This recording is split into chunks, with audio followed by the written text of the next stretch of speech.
There's no porn in the Fallout universe because everybody's already used it so hard that it's completely gone. That is my running theory.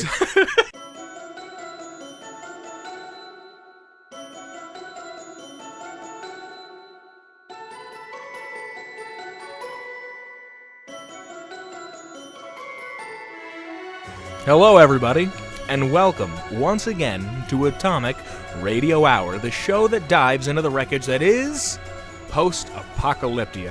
I'm Vince, and I'm here with my co-host, The superstar extraordinaire, Declan. Welcome to the show, everybody. Today's episode, we're going to do the same format we always do, but I want to have a little more of a little bit of a different discussion with you later on in the show, Declan. Sure. Declan has no clue about anything that I'm going to do at all at any time throughout this show. Let's just kick it off with the lore of the week. I'm down for that. This week's lore, I thought change it up a little bit and go with something that I think is very prominent, but not prominent enough within the Fallout universe, and that is Hubris comics. See, I love Hubris comics. I think that all of their little things, especially in Fallout 4, are so interesting and really zany, and it's like my favorite kind of humor that's in Fallout. Mm-hmm. It's just kind of there to be absurd. It's just another conduit of just stupid shit that they could fit in. Yeah, and those little things make the game so authentic. Oh, yeah. So tell us about it. Started in 2022, printing comics.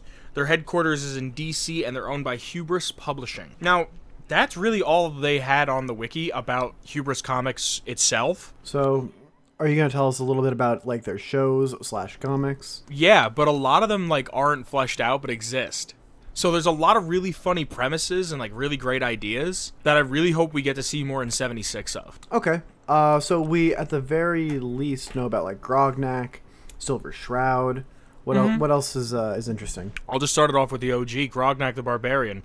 Hell yeah. Grognak the Barbarian, coming from an ancient fantastical world and originally was in comics, later moved to video games and other sorts of media. And this is actually where the antagonizer is first seen. Wait, the antagonizer?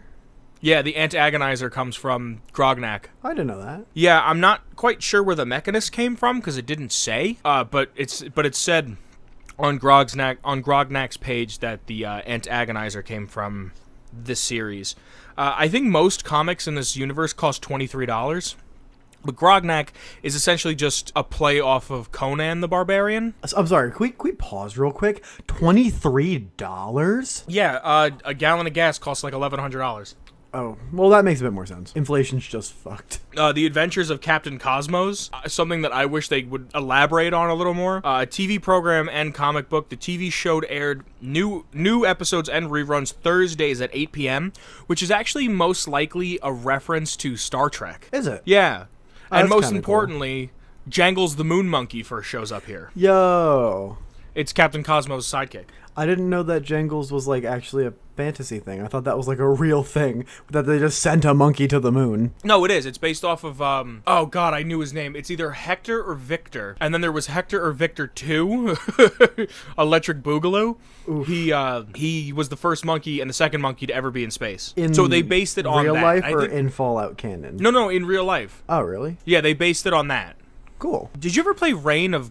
I'm going to say this wrong. Reign of Grelock? No, I have no clue what that is. Okay, so if you go to the Hubris Comics headquarters in DC, there's a terminal where you can play a text adventure game. Really? Yeah, and there's options like Go North and Check Bag and Loot Body, like a real text adventure game from the early 80s. That's really cool. Is it a game that maybe somebody in Bethesda just made and then slipped it in? Or is that something that probably started as a pet project and they're like, hey, what if we just put this in? Maybe. Knowing them, I could totally see it. They have the game jams every year. That's the only reason why cats are in Fallout 4, because someone learned how to program cats and they're like, fuck it, put it in the game.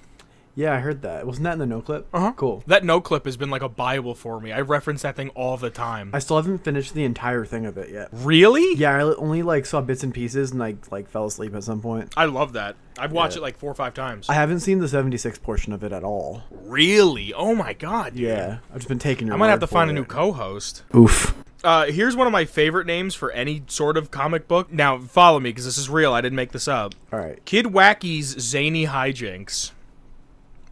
That sounds like something that would be said on like My Brother and Me. Yeah, it does, doesn't it? I didn't even think of that. It's just like any random word that like Griffin would have said. Yeah, and they just kind of would have ran with it for 16 minutes. Which I love. So you want to jump into this Yahoo? Oh, yeah. It was a comic book series that was released in June of 2077.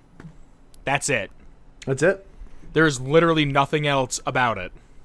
What game is it featured in? I am not sure, but it is referenced somewhere in it. Yeah, I'm kind of curious because I don't recall anything like that in Fallout 3 or 4. You know what it could have been? There's a loading screen in Fallout 3 that shows Hubris comics, and it shows like Man-to-Man, and it shows, and I think it might be on that, like Grognak and shit. It might be on that. Okay.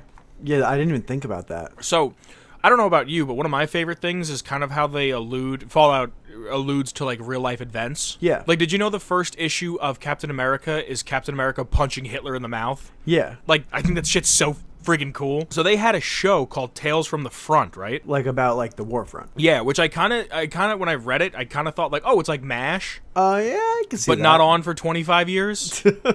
It started off as a comic book series that was sponsored by the military, and it was pretty much just a propaganda book. I mean, they all exist. They had 3 episodes that were for television that were Tales from the Front, Alaska Unbound, that came out in June of 2077, Tales from the Front, Liberated Canada, which came out July of 2077, and Tales from the Front, The Red Terror, which came out in August 2277. I'm sorry, not 22, 2077. If I said 22, I meant 20. My bad. Is that meant to be like a reference to Red Skull? I don't think so. I think they... Or more like red as in like communist? Yeah. All right. Then there's, which might just be the greatest name for a cowboy ever, Drake Tungsten.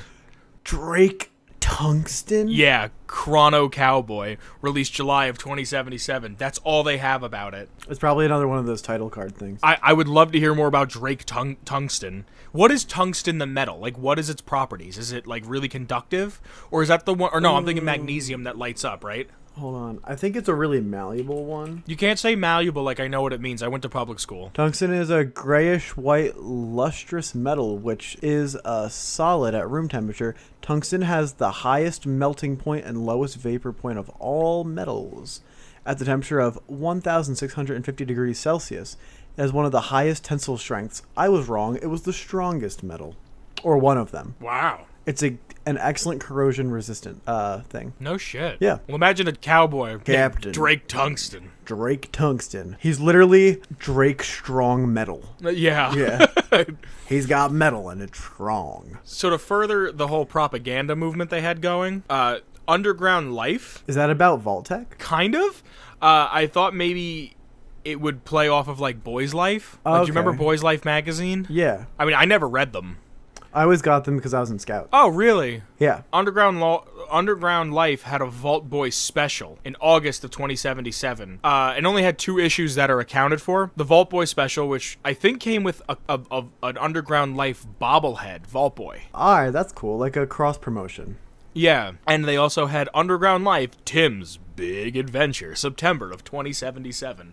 I really want to know what Tim's Big Adventure is. I mean, it could be anything. But what do you think Tim's Big Adventure would be? Probably like rooting through the depths of a vault, finding like a stash of something, and then getting in trouble for finding it. You know what? Speaking of stash of something and getting in trouble for finding it, yeah. You know what I realized? Out of all the magazines Fallout 4 had that you can kind of rifle through, there was no porno mags. I think that was intentional. Why? But not like explicit like titties, but like just like a playful like early Playboy about it. Cause like, did you ever see a cover of an early Playboy magazine? Yeah, they're conservative by their current standards. Yeah. Yeah. So like, even if it was just like you have a +2 or a plus something to your charisma whenever you speak, like Lady Killer or Confirmed Bachelor or something like that. But or here, let me rephrase that. Anytime you go to persuade someone of the opposite sex, you have a 5% chance of convincing them better. Yeah, like a little buff. Not anything major, but like I feel like that would really fit with the time. Yeah, I mean, I think that would make sense. I think ultimately it could have been 2 reasons why. That they didn't really want to touch the porn category as just a general thing. And 2 is that they already had enough magazines for it to feel populated. And No, didn't want to I get overdo that, it. yeah. That's I'm just with you. that's I'm where here I'm for like mentalizing it. No, I'm totally, I get it, but why don't you think they'd want to touch porn? Not that they're gonna make porn. I don't know. Like, I just think the whole theme of like excess and overindulgence and pleasure for the sake of pleasure and not pleasure for the sake of I've worked hard. You know what I mean? I mean, I get that, but think about it. You always say that humans need 3 things. Mm-hmm. And what are those again? The basic human runs off of 3 things: fear, sex, and nostalgia. And in the wasteland, if you can't find a real sex, what are you going to go find? So you're going to find the book, you're going to hold it in a secret stash, and they're probably going to get used up pretty quick over the, like, 200 years of whacking off. So your theory is that there's no porn in the Fallout universe because everybody's already used it so hard that it's completely gone. That is my running theory. So you're telling me the bombs hit and everybody was just like, I need to touch myself. That was everybody's first thought. Was because think about it, that could be like a form of currency. I mean, hey man, I don't have the water to pay the rent, but I got this issue of Backdoor Sluts 9. Like, oh yeah, don't worry, we're square. Like, you know what I mean? Exactly, yeah. Damn, Kate, I didn't think of that. That they were just, like, used. Yeah, but you don't think they would have got laminated? By what? You know exactly what I mean when I say laminated. I think that would have degraded it worse. Really? Yeah. All right. Well, there was another comic by Hubris Comics called Hell's Chain Gang. It was a 5-part miniseries that was Hubris Comics and Vault Tech as a partnership. The Vault Boy meets Hell's Chain Gang. Hell's Chain Gang, right? All right. It starred, and this is what it said in game, starred Vigilant Vigilantes. Excuse me, is that a name or a title? No, that's who it stars, is a Vigilant Vigilante. Well, the job description is fit. It never actually happened because of the Great War, but it seemed like more propaganda that they were just kind of throwing together all half-assedly. Here's a really cool one. Here's the Fallout, what I took to be the Fallout's equivalent of Doctor Strange. Okay, cool. The Inspector. She's a woman, which I thought was cool. She's a member of the Unstoppables, which we'll get into later. She dresses like a circus ring master, right? Okay. She's a magician detective, and in the wiki, I swear to God, it says she performs spells and investigations. And I don't know why, but the way I read performs spells and investigations just kind of tickled me in a weird way. I was like, why would you say it like that? Yeah, that, like, she investigates and casts spells, I feel like would be better. Yeah, but like a spell is something you perform, but do you really perform an inspection? Like, I guess, but I don't know, maybe just the way I read it. I don't know, I feel like that's worded a bit weird. So, I don't know, that seems a little bit more Doctor Who to me. Really? I'm not big on Doctor Who. I watched a few episodes and really liked it, but never got into it. Yeah, I had watched most of it, like, up until a few years ago, and then I like, fell off the wagon of it. Now the Doctor's a woman. Yeah, I know. Apparently the last 2 seasons were really good. I just never got around to finishing them. How many episodes do they do a season? Because I know it's not like American television. They do a lot, I think. They do like 30 or so. Oh, wow. Yeah, they're like big seasons. Well, in England, it's called a series. It's a series like for a reason, yeah. No, like we have seasons of a series. Yeah. When a show has a season, it's called a series, and then when the show ends, it's the end of the season. Yeah, I guess I never took notice of that. I don't remember why I know that, but I remember reading that. Bless you, Jesus. I don't know why I know that, but I remember reading it somewhere and being like, that's strange. One of my favorite, like, parodies of actual comics is Manta Man. Manta Man! It's obviously a play on Aquaman. He's a comic book character. Office of Hubris Comics in Boston says that the recent issues were very, very unpopular. Only 2 people reserved it and then never picked it up. They were going to throw it in the either, like, half off or, like, damn near free or free bin. The only 2 issues that are known to exist are Voyage of the Deep and The Shrimp of Doom. and I would fucking listen to the Shrimp of Doom. I would read the Shrimp of Doom. That sounds so tight. I mean, the Shrimp of Doom, what would that even be? That sounds like amazing. Yeah, the only better shrimp I've ever heard of is like Shrimp Heaven Now. What's Shrimp Heaven? Shrimp Heaven Now. It's another McElroy goof. There was a thing where they read a Yahoo and it was like, how do I get my child to stop yelling in the market?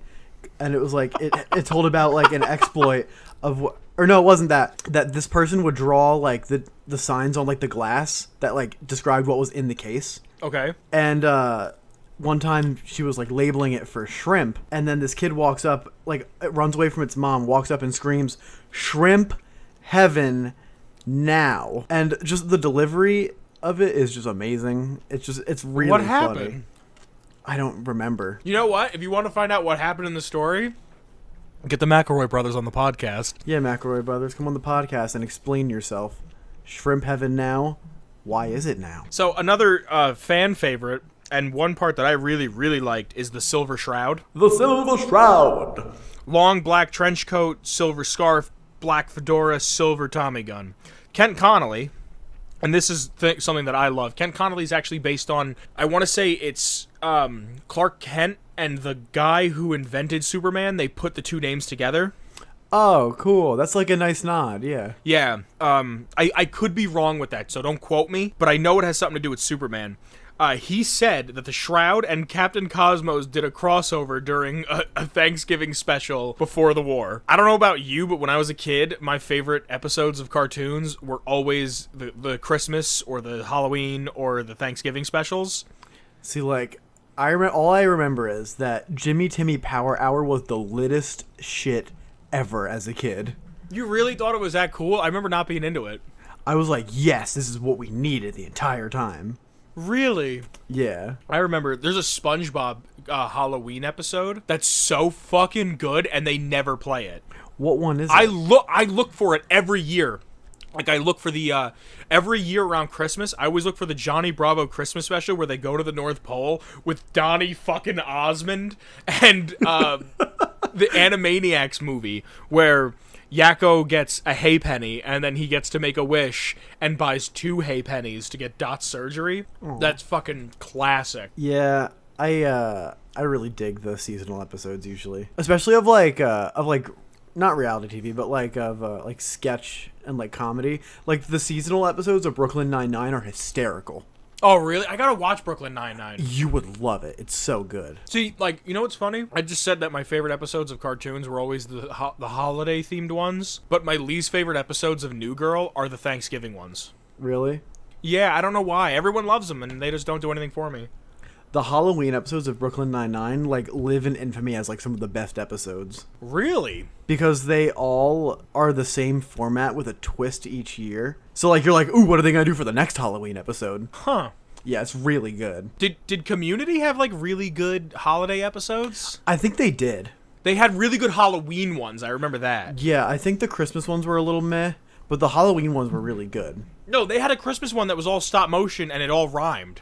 Oh, that one was killer. So, the Silver Shroud is based on 3 different characters. He's based on a 1930s pulp hero called the Shadow, who had a specialized gun called the Silver Heat. It was a pistol. Oh, okay. Silhouette from the Watchmen had very similar clothing. And the Gray Ghost from Batman, which was Bruce Wayne's favorite superhero growing up. But apparently neat. that was very much based on the Shadow. Okay, so it's mostly just Shadow influence here. Yeah, mostly. Which, like, that makes sense. The entire, like underlying theme here is, like, dark and, like, snooping in the shadows. Yeah. Now, is the Silver Shroud, like, a powered person, or is he a Batman? He's very much a Batman. He's very much I have my gun and my code, and fuck you if you get in my way. Alright, I feel that. So, I don't know about you, but I have, like, a weird soft spot for female heroes. Oh, yeah, I do, too. Like, you know that game Horizons that was a PlayStation exclusive? Yeah, you said it was great. I liked it. I thought it was a little eh. It wasn't like a 10 out of 10 or anything. It was maybe like a 7.5 on a good day, an 8. Mm-hmm. I mean, I'm not breaking out the yellow flannel for it. The Mistress of Mystery, I think she shows up a couple times in the Shroud's radio show. I don't remember, to be completely honest, because the one time that I remember doing the Shroud quest, I couldn't save Kent. So my entire game, I just lost the Shroud. That sucks. Yeah, and I wanted to, like, listen to every episode over and over and over again because it reminded me of Herbert Daring Dashwood, which, you know what, honorable mention to Herbert Daring Dashwood real quick. Oh, yeah. And his Starwad cool manservant, Argyle. Now, the Mistress of Mystery, let me get back on track, is the Shroud's former lover and companion, and she speaks all in alliteration, which I absolutely love. I love alliteration. So, she doesn't really show up that much that we know of, but she does show up in a little group called the Unstoppables. Now, you're bigger on the MCU than I am. Yes. The Unstoppables is pretty much their version of, like, the Avengers or the Justice League. Okay. That consists of the Silver Shroud, the Mistress of Mystery, the Inspector, Mantaman, and Grognak the Barbarian. All right, that seems pretty much an Avengers thing, yeah. Even I remember watching the Justice League show, like the cartoon back in the day, and I remember that was pretty good, but it was more of like there was more people, where the Avengers now are like the 5 of them. So I could see if they based it more on that. Well, the Avengers now is like a shit ton. No, I'm saying like the Avengers like from the movies. Like, yeah, there's a shit ton now, but when I think of it, I still only think of the Hulk, Iron Man, Hawkeye, Iron Man, and there's someone I'm missing. And Scarlett Johansson. Yeah. And Captain America. How did I forget Captain America? So 6 of them. Yeah. But still. Now, that's all I have for Hubris Comics, but what kind of got me to want to do this as a topic is another podcast that I listen to called This American Life. Do you listen to This American Life? I don't. I think you've told me about it a few times.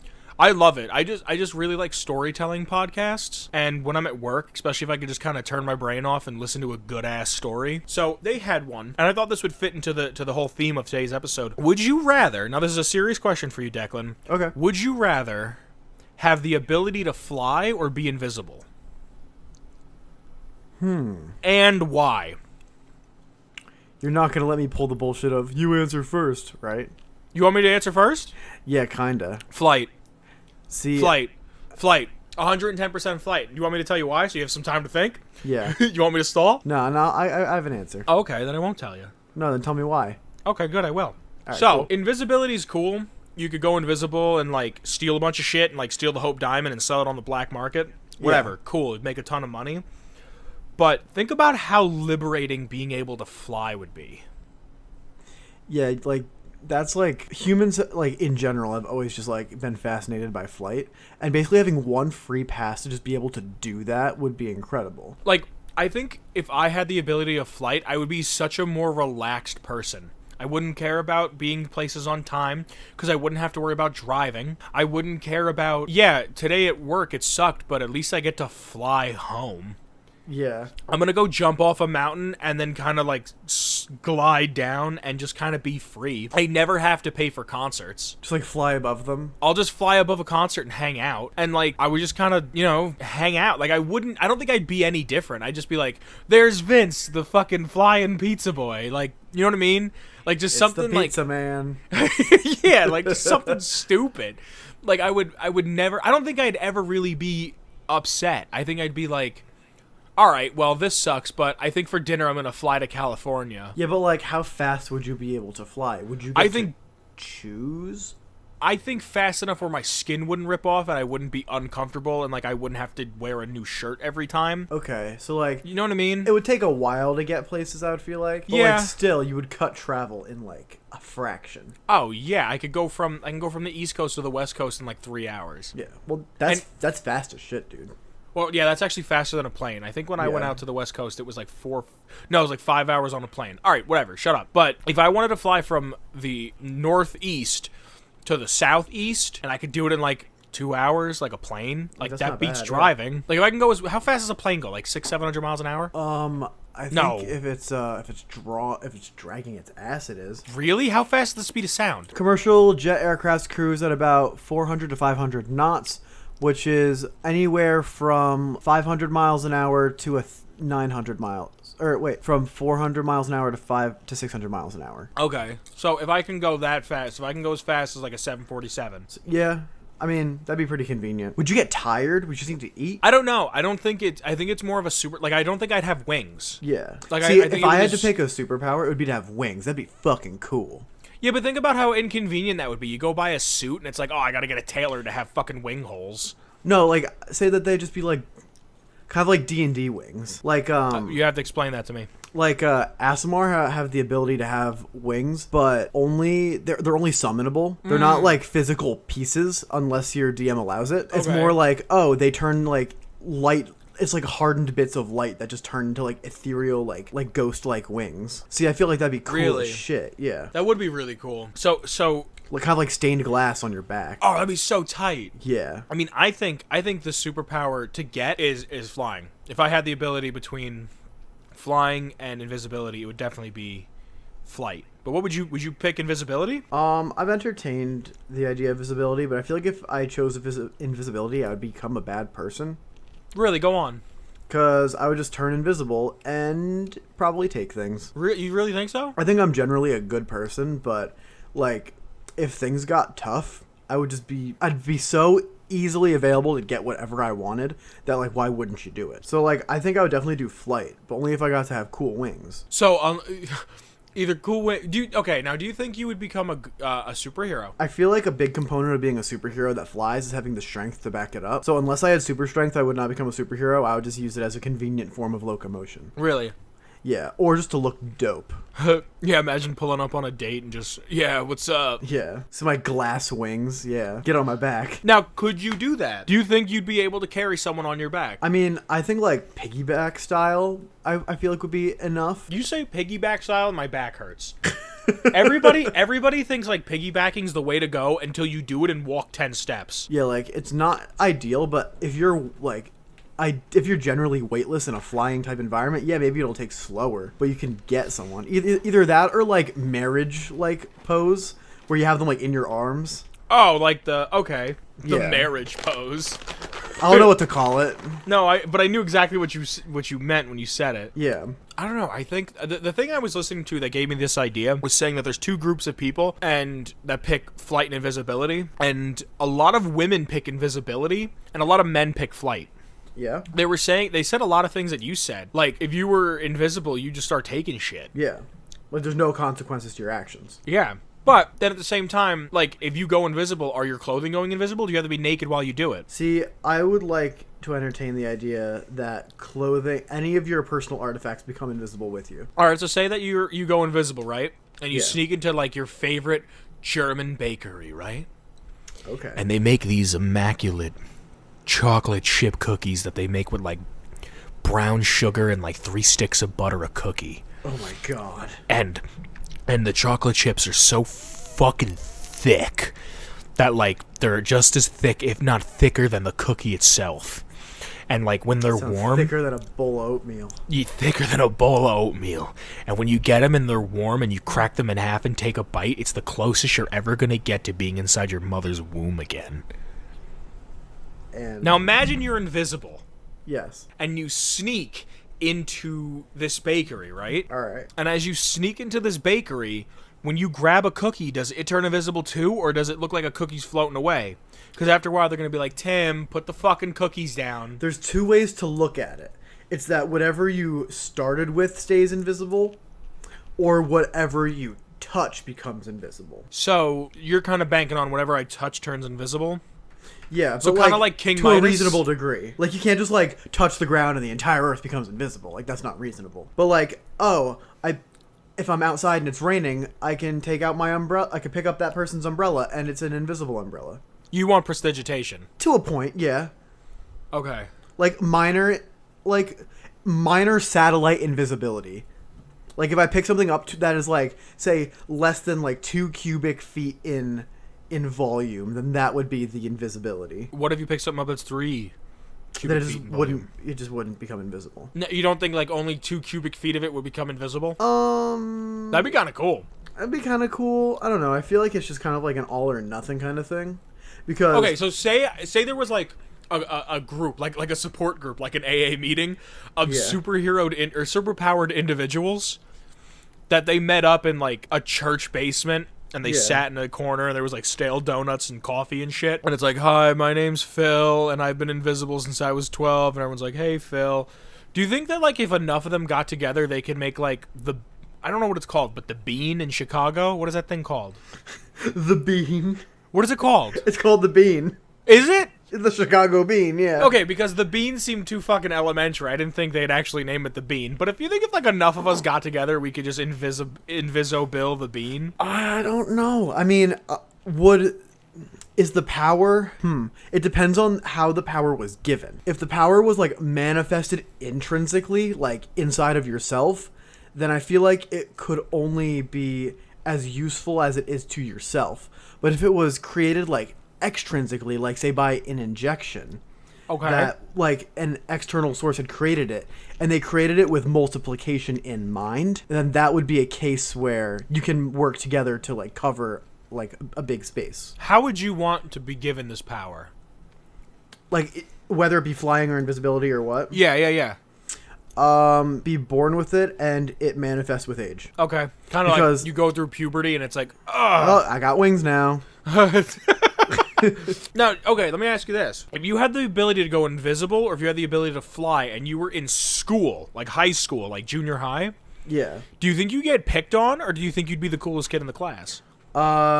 Invisibility, you'd be a freak. Flying, you'd be a hero.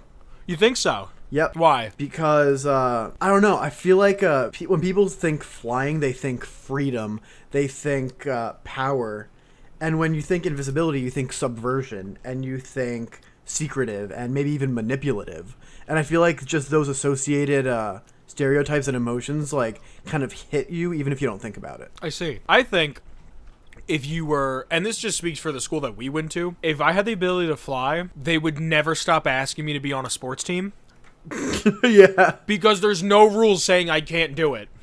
Just like pick up the football and fly it to the end goal or the field. But at the same time, goal, I think the same thing with invisibility. Give the ball to the invisible kid and see what he does. Yeah, like that'd be great for like soccer. Yeah, well, yes and no, because then you'd have to pick up the ball. Because every time you kick the ball, it'd go invisible.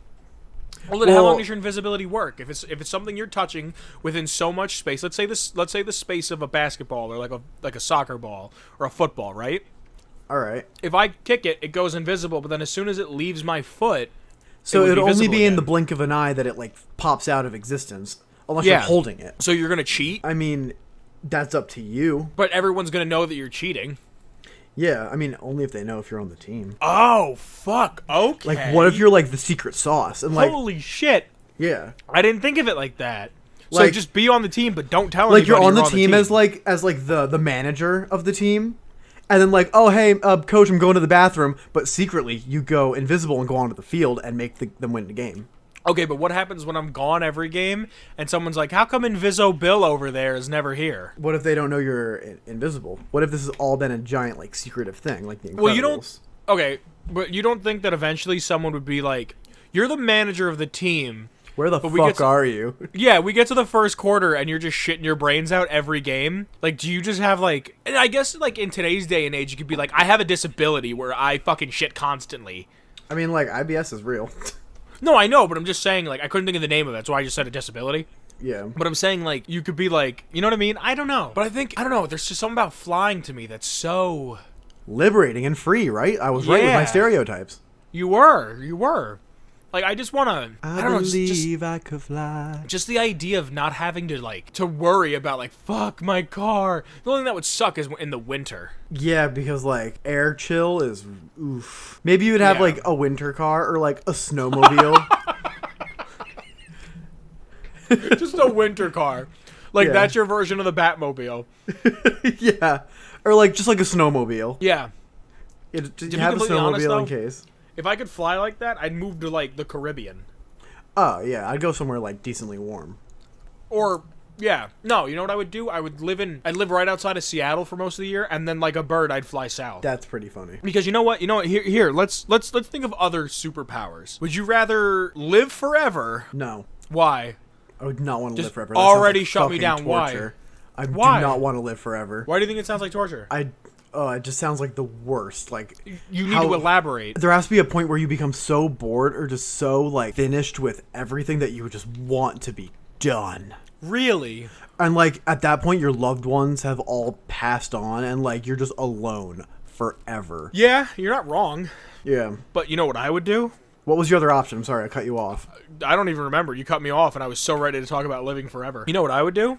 If I lived forever, every 20 years I'd reinvent myself and come back as, like, the next big thing. Yeah. Like, from, like, 90 to 2005, I'd be like Steve-O. I know I'm not going to die. I'm going to jump off cliffs. I'm going to be impaled. I'm going to be the craziest thing ever. And then one day it's going to be like, I died in, like, I was tying my shoe and lost my balance because I had a cold and broke my neck on the table. And, like, you didn't actually die, but you made it look like a big scene. Yeah, and then like, you got your guy to make you a new social security number. Yeah, and then I come back 15, 20 years later, I hang out with all the money that I already made, right? Yeah. Like, money would mean nothing to me because I would just make it constantly because I would come back and just keep reinvesting and reinvesting under fake names. Of course. Come back in, like, a few years and be like, oh, this guy Elon that's making electric cars and is saving the planet. And yeah, I just gave him into a space. shit ton of money. Yeah, just throw me into space. I'm just going to walk around in space without a suit on. Just do it. Oh, yeah, I didn't even think about that. And then send me back to Earth and just say that I was, like, I'm not going to die. I'm going to ride the spaceship back. I'm going to ride whatever shuttle comes back, like How I Learned to Love the Bomb. Dr. Feelgood. You ever see that movie? No.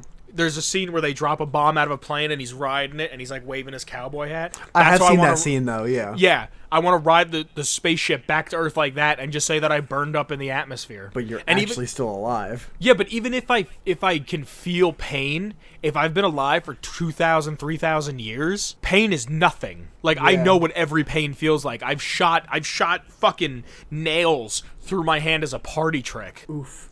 You know what I mean?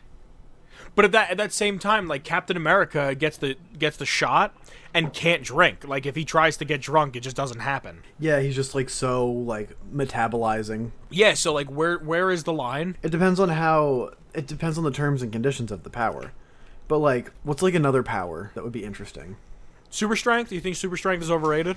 I don't think it's overrated. It's done. Beat. Really? Why? I feel like if you had super strength, you would just be, like, abducted by the government for experiments to be run on you. You think they try to take the gene out of you? Well, that's the other thing. They would try to do the Captain America. They would try to reverse engineer whatever you got. Yeah.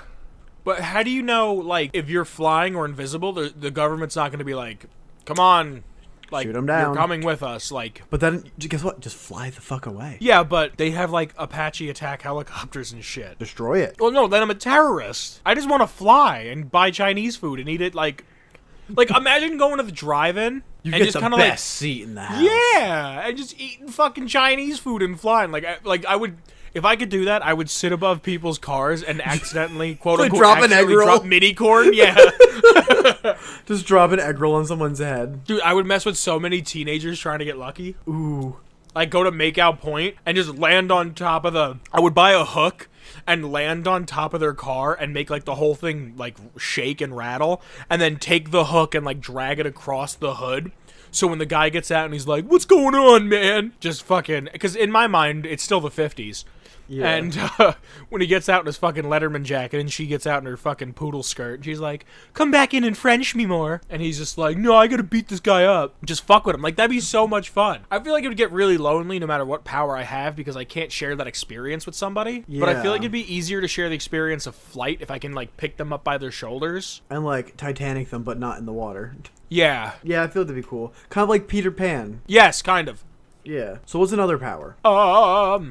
I think telekinesis would be, like, the coolest shit ever. Okay, explain to me how that would work. Being able to move things with your mind. It's basically being able to manipulate matter with your mind. You really think that'd be a good one? Oh, absolutely. I think if we had the access access look at to a that, car and pick it up. Yeah, but don't you think everybody becomes super lazy? I mean, if everyone had it. If I had telekinesis, I'd weigh 600 pounds. If I had telekinesis, I would do superhero. I'd become superhero. Really? Yeah. Why that? Because a building comes down, I look at it, and it's no longer down. Just, like, save, like, hundreds of people. So you don't think you having a power to begin with would give you this overwhelming sense of right? I mean, I think it would. You know who I am as a person.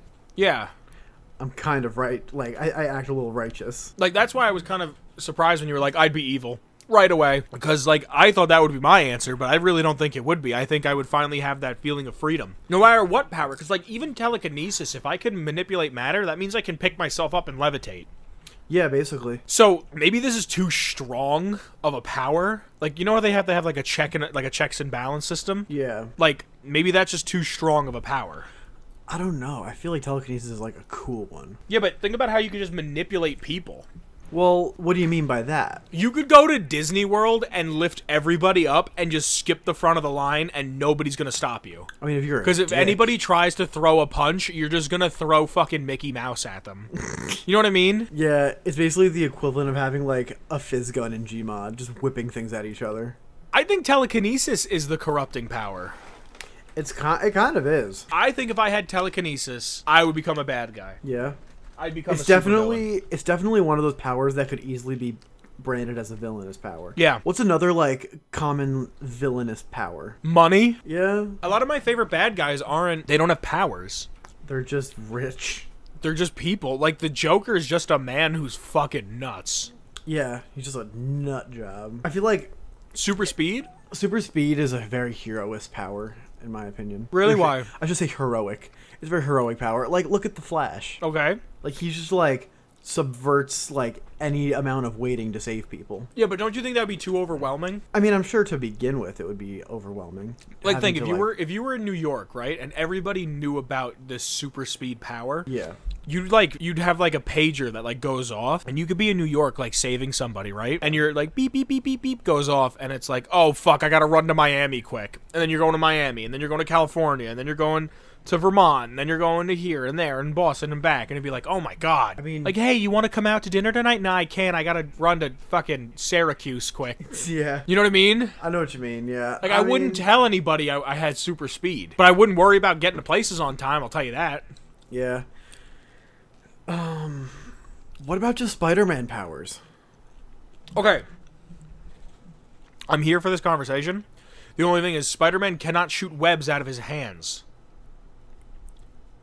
The only time that was ever a thing was in the Tobey Maguire movies. It's the mechanics and, like, the electronics. Yeah. Yeah, that's an invention.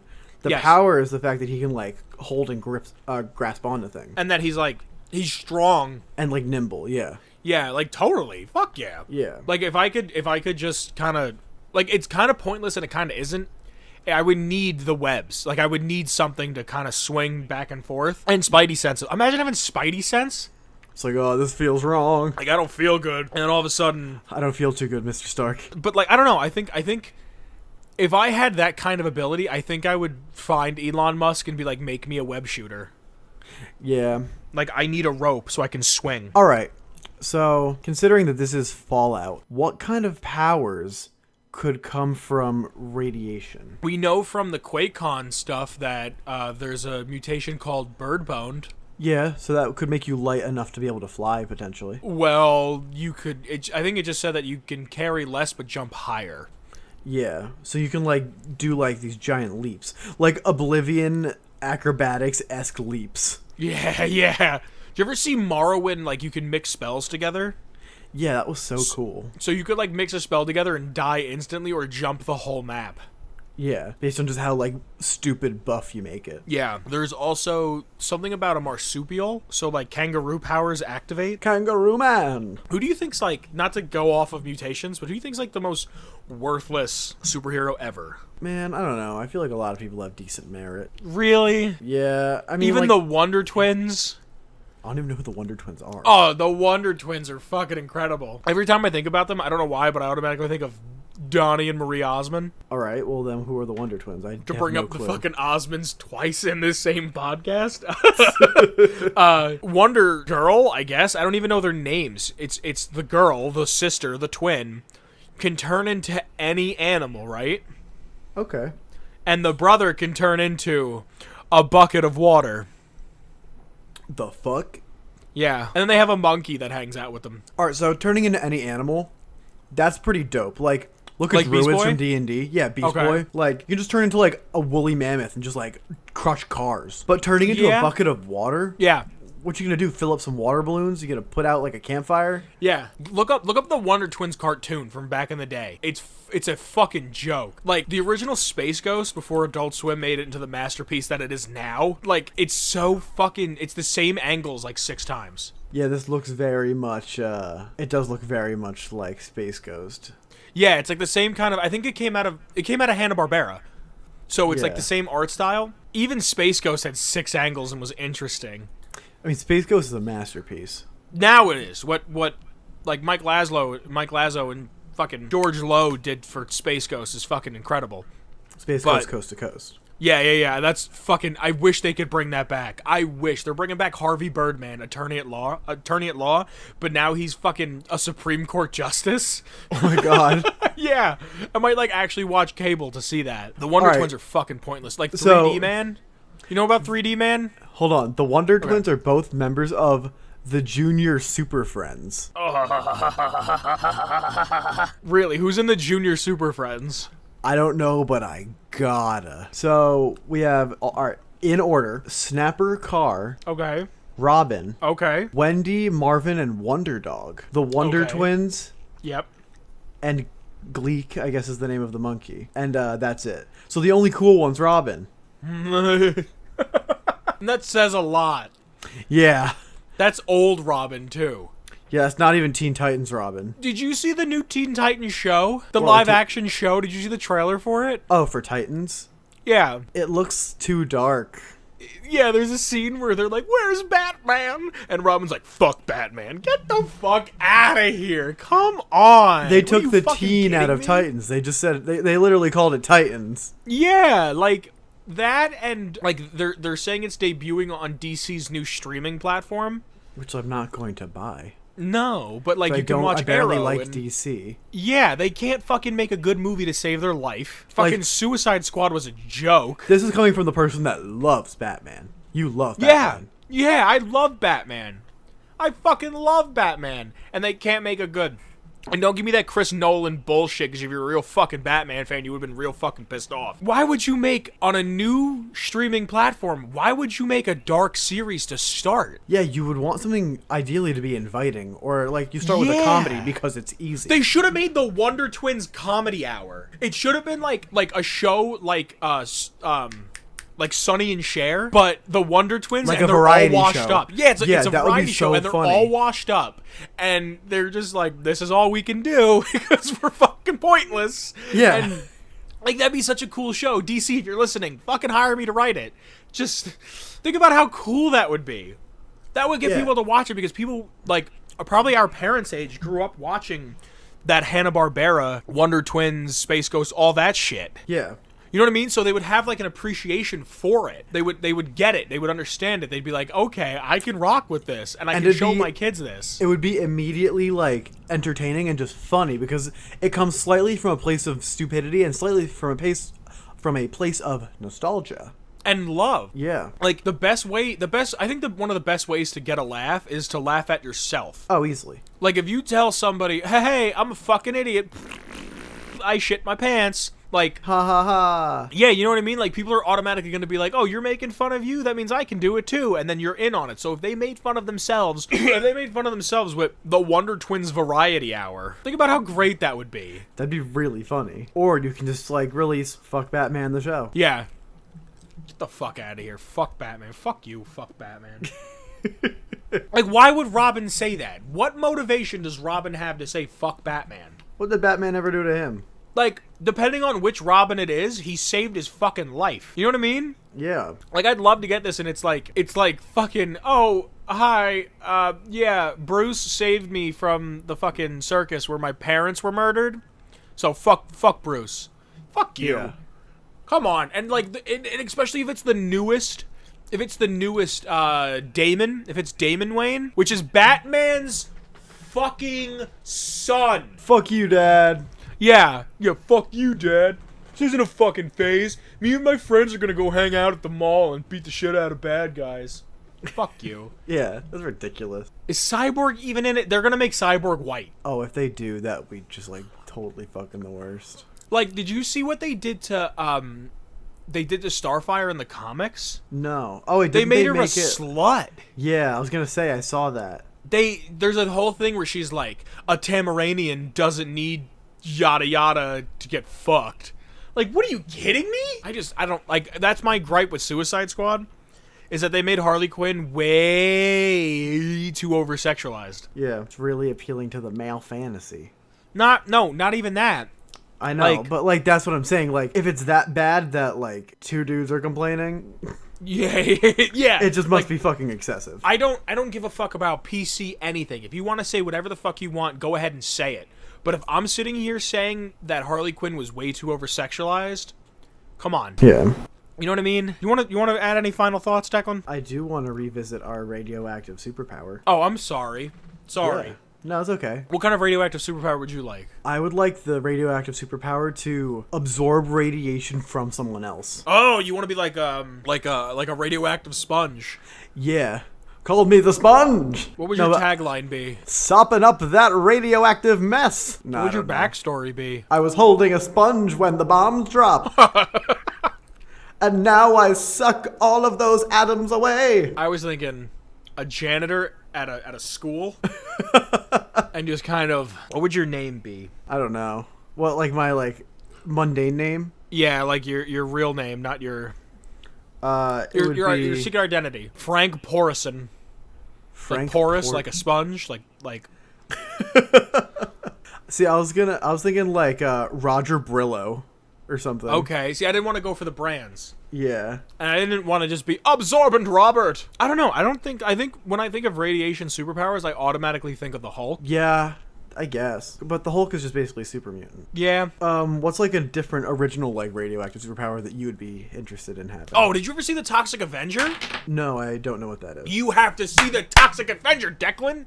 Goddamn. It takes place in New Jersey. It's by Trauma. It's terrible. I love it. Well, it's this dude who's he's like a geeky loser, and he gets thrown into a vat of radioactive material, and he comes out as this sloth from the Goonies looking motherfucker who just yeah. That was the best reaction you've ever given me. The delay on it, just that came out of your mouth. I mean, you probably mentally saw it, even though we're 400 miles away. Yeah. He just and started killing it. Just started sticking up for all the nerds, and he would go to bullies and be like, "Hey, stop it." And they'd be like, "What are you gonna do?" And he'd be like, "Yeah." And oh, dude, you never seen it? There's 6 Toxic Avenger movies. No. Oh, dude, it had a cartoon show in the 90s. Did he look like Toxie. Sloth? They called him Toxie. Yeah, and he looked like Sloth. It might have been the same actor. Really? Yeah, because it was by Trauma. And if you know anything about Trauma, they make the worst fucking B movie. They make B movies that are so B movies they're almost C movies. Ooh. They have one called a Toxic Rednecks or something. That it was shot on an early 90s VHS camcorder. Oh, no. And it's a couple of guys with their friends. They can barely keep up the down-home southern accent of the redneck. It's so good. They make... Apparently that's where... I could be wrong with this, but Matt Stone and Trey Parker got their start. Really? It could have been while they were making South Park or right before they started making South Park, they went to Trauma and made a movie or a short film or something. Yeah. Because Trauma would give here's $5,000, go make a movie. Wow, what a budget. They would give you nothing and then you'd have to fill in the rest. They used to have booths at Comic-Cons. Really? I went to Philly or New York Comic-Con and Trauma had a booth. Yeah. That I remember the guy was a representative from Trauma. I think I might have stickers. If I have an extra one, I'll give it to you. That they were selling Toxic Avenger lunch boxes. Oh, that was probably awesome. Did you pick one up? What's up? Did you pick one up? No, I wasn't super into it. And I'd only ever seen Toxic Avenger 4 because they used to play it on G4. Remember G4? Oh, rip G4, yo. Dude, I miss G4. G4, low key, and I hate people who say low key, but G4 low key is the reason why this podcast exists. For real?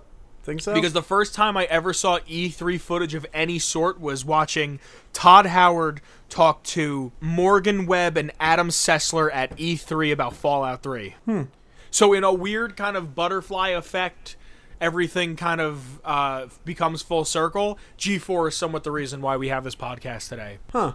And I remember watching that and going, this game looks awesome. I have never seen a game that is the future and the past at the same time, and it's a first-person shooter, but it's not. I remember I wrote a list that year of games that I wanted to buy, and Fallout 3 was at the top. It was destined from the start. You know what I mean? Just kind of a weird... Yeah. Everything kind of comes back type of thing. So, yeah. Cool. Did we answer your question? I'm sorry. I just got off on a couple tangents there. I think we're good. Yeah, I think we got that. You sure? I don't want you to feel slighted. No, I'm not slighted whatsoever. You know who else would be slighted? Who? If we didn't mention Shane Ivers. Oh, Shane Ivers. He's the guy that made Feather Duster. It's our wonderful intro track. And if you want to download that song, you can get it off silvermansounds.com/free music/Feather Duster. Now, Declan, Shane Ivers. Never met him, but he sounds like a swell fella, right? A swella, if you would. Sounds like quite a swell. He seems like the kind of guy I'd want to sit. I don't know if he drinks, but I'd sit down and I'd buy him a cup of something. But you know who else is someone I'd like to sit down with and buy them a cup of something? Who? You. Oh, yeah? If you want to do that, you can find me at Declan_BN on Twitter. And if you'd like to find myself, you can find me on Twitter at @TheBoogans. That's at @the_Boogans. All capitals. You can also follow the show at Atomic Radio Hour. On Twitter. You can follow us on Instagram at Atomic Radio Hour. And you can follow us on our Facebook page at Atomic Radio Hour. And we'd love to hear a little bit of feedback from everyone who listens. We'd love to hear what kind of shows you guys want to hear in the future. If you have any critiques about anything we've done, any topics you'd like to hear about, lore you'd like to hear about, anything that's going on within the news in the gaming variety that you want to hear about. We just want to get a little bit of a Discord back and forth with the community. You want to plug anything, Declan? I don't think I need to be plugging anything except maybe our big project that I talked about a few weeks ago. Ahaha! I am very excited about this. Yeah, we have a wonderful noir for you this week. So this story. The original concept was given to us by Kyle, friend of the show. Come back on the show, Kyle, please. And I went to Kyle when we first started the podcast. I think we were on like episode 1, and I was like, Kyle, I want to have a noir. I want to have a detective story. I was playing a lot of LA Noir, and I was thinking about Nick Valentine and how interesting of a character I thought he was. And I know Kyle was a big fan of noir, so I said, Kyle, if you come up with a concept, we can flesh it out together. So, like, a day later, Kyle hits me back and is like, yo, I have this entire idea. So, over the course of 2 days, Kyle, Declan, and myself got together and we wrote this. I think Kyle, before the show starts, has a little kind of one-off, right? Yeah. So he'll give you the skinny of it, but it kind of became like a weird like passion project. Yeah, it's going to be a lot bigger than our previous projects. This episode is going to probably be significantly longer than the rest. Yeah. So if you're interested in that, do keep on tuning in. So thank you once again for listening to Atomic Radio Hour, the show that dives into the wreckage that is post-apocalyptia. My name has been Vince. And I'm Declan. And we'll see you next week, everybody. Be safe out there. And now we present to you the mysterious tales of Detective Don Dixon.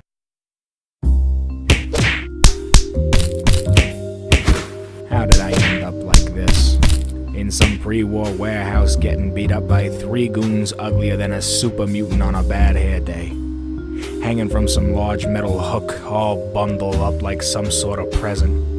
Well, happy birthday, Dixon. You got yourself wrapped up in a whole heap of trouble this time. Seems like only a week ago I was sitting in my office when some dame walked in. Her platinum blonde hair was as inviting as the memory of the retriever I had when I was a kid. Reminded me of all those hot and humid summers that we'd play ball and splash around in the Potomac. Now, if her hair didn't pull me in, it was that red sequin dress that brought me back to when I was younger. When you'd meet your special girl outside the movie house and she'd peck you right in front of the fellas. That special warm feeling that fleets with age. And she was giving me a 10-course meal of emotions that I hadn't felt since I was a boy. Oh, Detective Dixon, you must help me.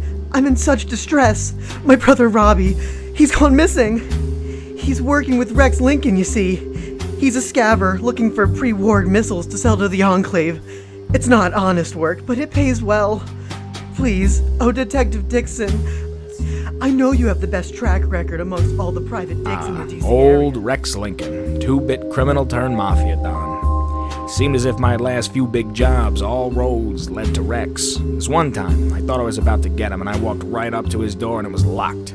But it seemed as if the key was not under the mat. Maybe this would finally be my chance to pick that door and open him up to a world of justice. That's why, Detective, I just doubt I could go on living in this cruel, cold world without my little brother Robbie by my side. So, what do you say, Dixon? Would you help little old me out? Look here, miss. Rex isn't the type to be taken lightly. And I don't even know if Robbie's out there. And hell, I don't even know if I could bring him back.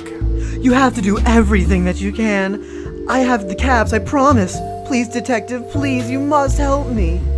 There I was, looking deep into a brown well of emotion. I saw hurt. I saw despair.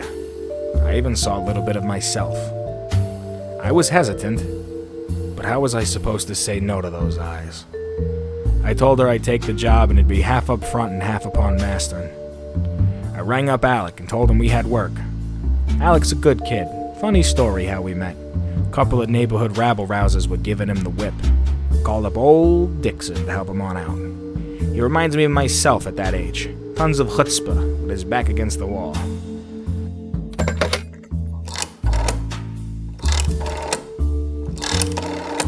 Alec, meet me outside Rivet City at the usual meeting place. You betcha, Double D. I met my protege outside the bridge and gave him the skinny. Look here, kid. We need to go into this old rust bucket and see if anyone's got any dirt on Rex or his kind. You want me to schmooze with the ladies, Double D? Want me to play the Lost Kid act again? Nah, not this time, kid. We need to play it smooth like little babies. I got you, Double D. We entered into the dark, dank hull of the cruiser to a small watering hole known as the Muddy Rudder. It was the kind of place that a parent would go to forget that they had children and run from the fact that she brought them into this godforsaken wasteland. A warm, claustrophobic, wet embrace, like your mother wrapping you up in a blanket deep into the night before she scolds you for being late. A real bittersweet memory. Looky over there, Double D. It's Rex's right-hand man, Lou the Ghoul. So check this out. I've got a big score coming from the Arkansas trade people. They come in from these caravanners. They were delivering something for the Brotherhood. I didn't know what all this extra support is needed from the Talon mercs. We're gonna ambush them and take all of it. Everything they have. I'll be swimming in the caps, me and the boss, and the old Rex is gonna be real good to me. Lou was drunkenly giving away his secret recipe to the crime-ridden pie, and being a ghoul, he had to be a little more than just 3 sheets to the wind. He had to be the whole damn bedstead. So I gotta head back to the warehouse. The boss and me is meeting up to finalize all these plans, you see.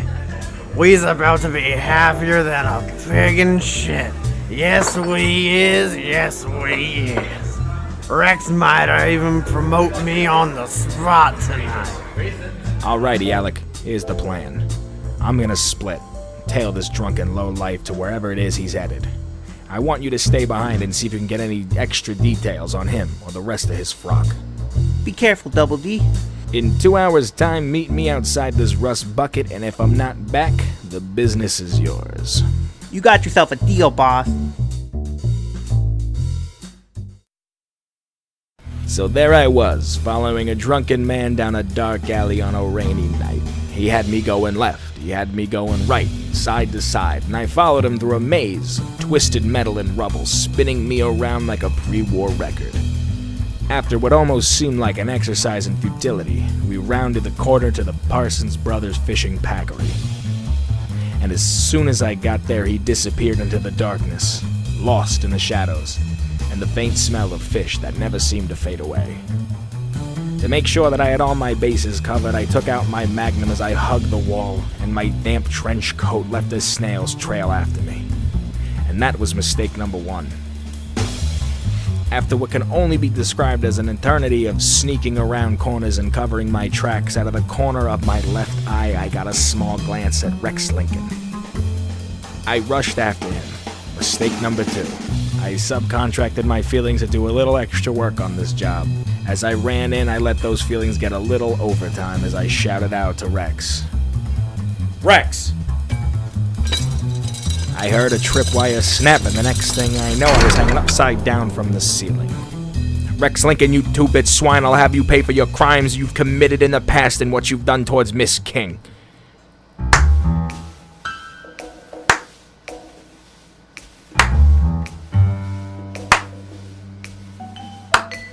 Detective Donald Dixon.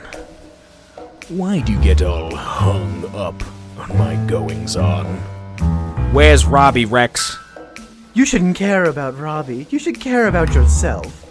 Miss King? Oh, Detective, I played you like a fiddle. But why, Miss King, why? You see, Dick, Robbie got a little tied up selling secrets to the Brotherhood and wanted to blow my operation clear out of the water. Miss King, how could you do such a thing to your own brother? Detective, you certainly can't be that daft. He's one of Rex's goons. Mr. Lincoln and I have been shacking up ever since I moved to this one Brahmin town. But why get me involved then? Why not just deal with Robbie and leave me out of it? 2 red roaches, 1 stone, Dick. Lou, Dolph, Cheech. Take care of Mr. Dixon for us, will you? How did I end up like this? In some pre-war warehouse getting beat up by 3 goons uglier than a super mutant on a bad hair day.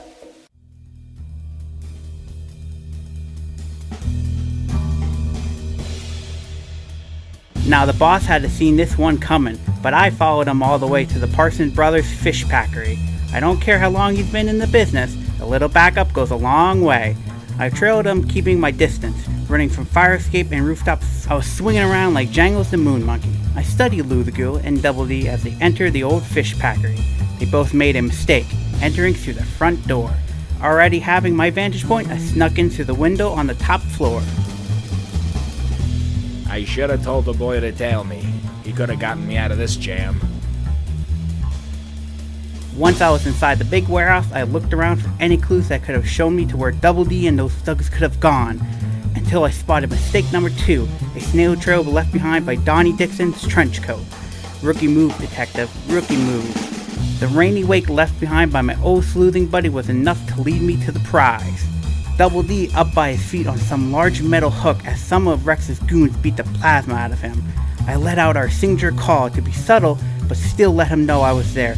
Infamous, unmissable call of the pre-war owl. And just like that, our eyes met.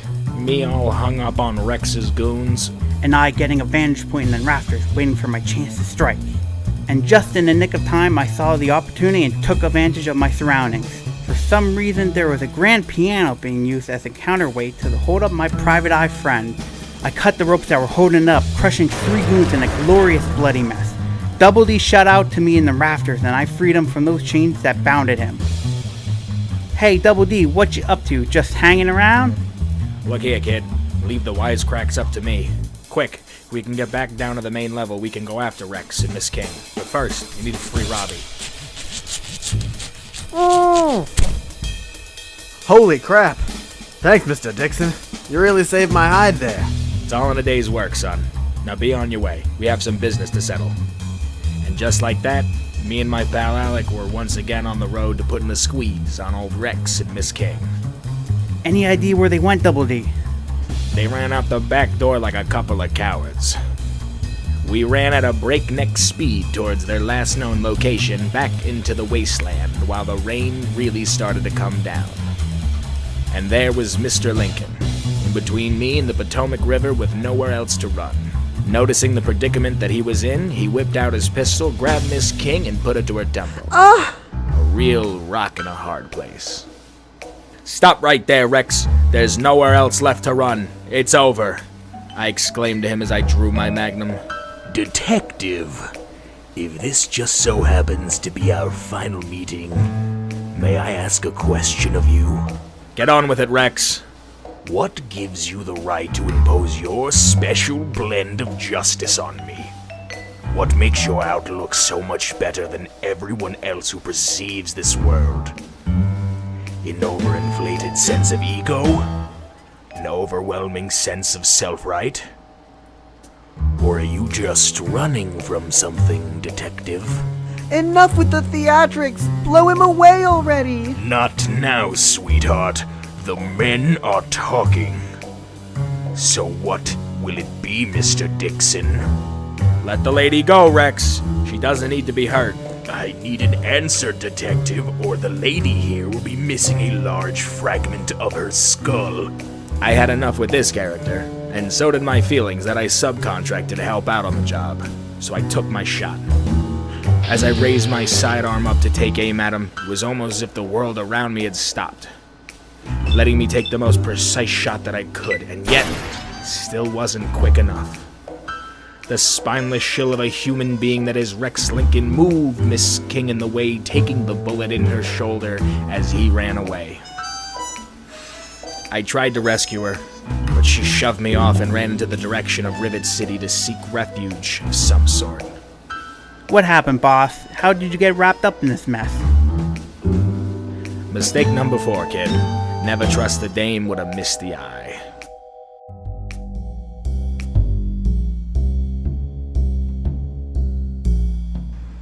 I just gotta ditch town for a little bit. Just a little while. I just gotta get back to the safe house and grab all my loot out of the safe, and I should have enough for 2, maybe 3 weeks. Just enough for that pesky detective. You thought you got away with this, Rex? How did you find me? Again with these pointless questions. I don't think you understand what you're about to do if you kill me. You're about to make a very, very powerful enemy. All of this is going to be getting back to Mr. Gould.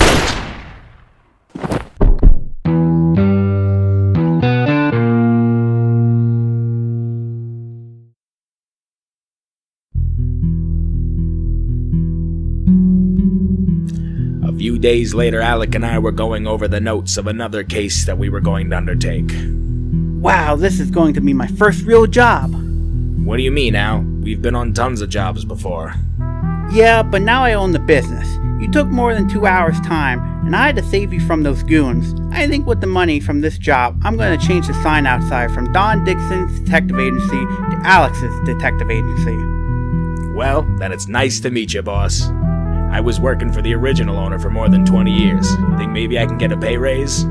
I'll see if it's within our budget.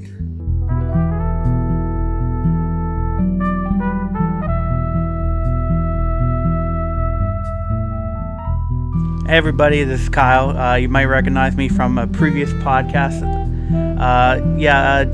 This was written by me with the help of Vince and Declan, and I did the voice of Alec. But it was very fun coming up with this idea.